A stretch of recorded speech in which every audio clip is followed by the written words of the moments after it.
Hello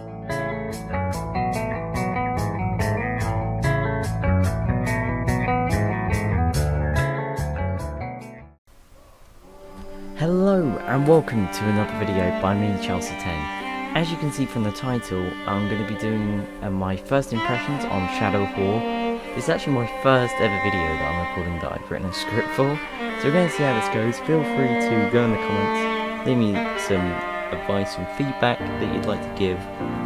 I want to take it all in. I need to get better at my English writing because I really want to go into the journalism industry, but that's a whole another topic that I can do in another video. So let's get started. So I've put roughly 10 hours into Shadow of War and I've decided to talk about my experience so far and what I think of it.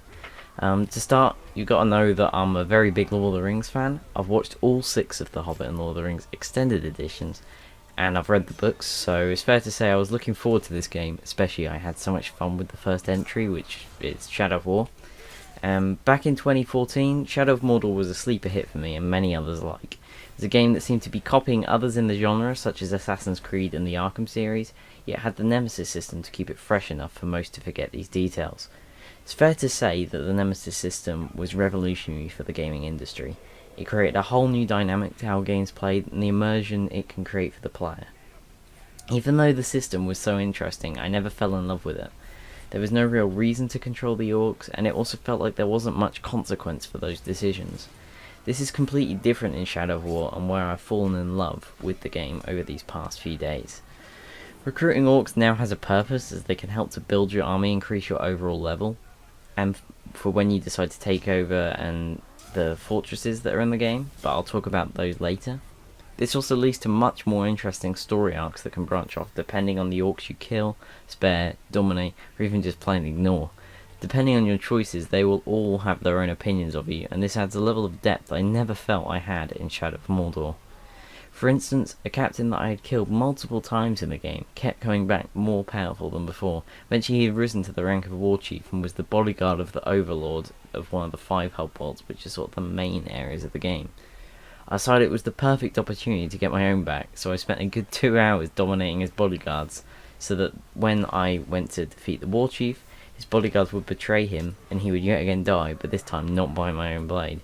This was a brilliant way to demonstrate the Nemesis system, as when he once again returned, he this time melted a mask onto his face, which was to cover up his wounds of his traitorous orcs, and had changed his name to the Betrayed.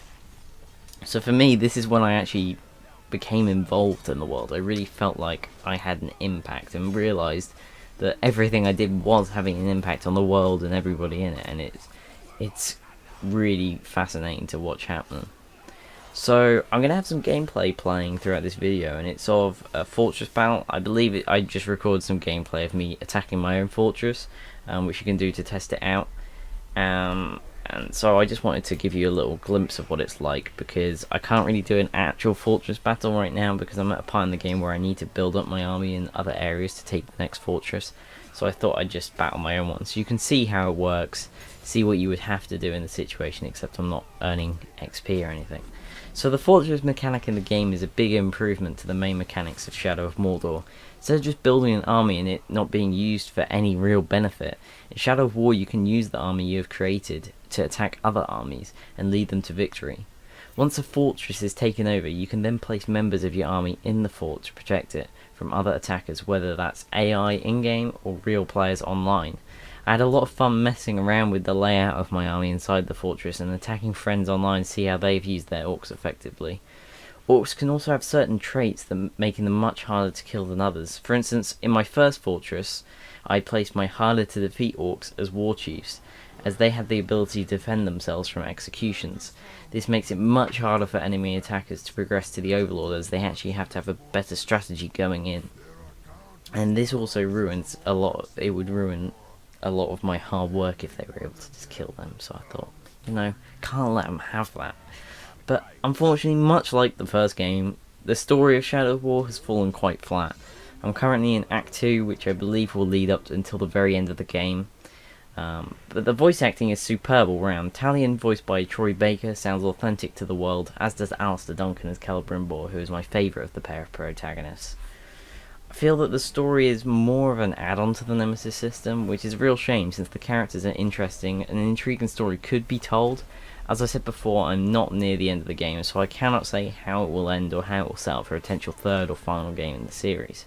Inclusions of characters such as the Witch King and his Nazguls are very much appreciated by myself, and are a great addition to the lineup of villains compared to the dull and poorly executed ones of Shadow of Mordor.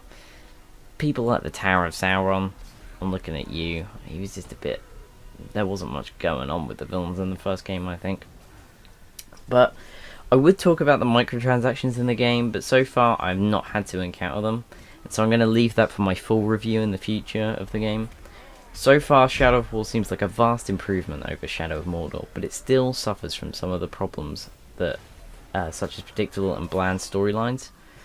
I hope that in the coming days and weeks I become more engrossed in the storyline due to my attachment to Tolkien's universe. If you're a fan of Lord of the Rings or just action, adventure and RPG games, then I highly recommend it to you. It does something that few other games do, and so far seems like a game that's worth your money.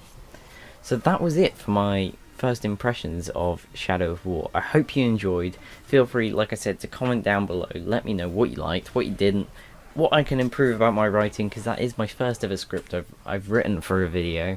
So I really would like to hear your thoughts. But as being said, that was my video. Feel free to like and comment down below and subscribe. And I'll see you next time. Thank you. Bye bye.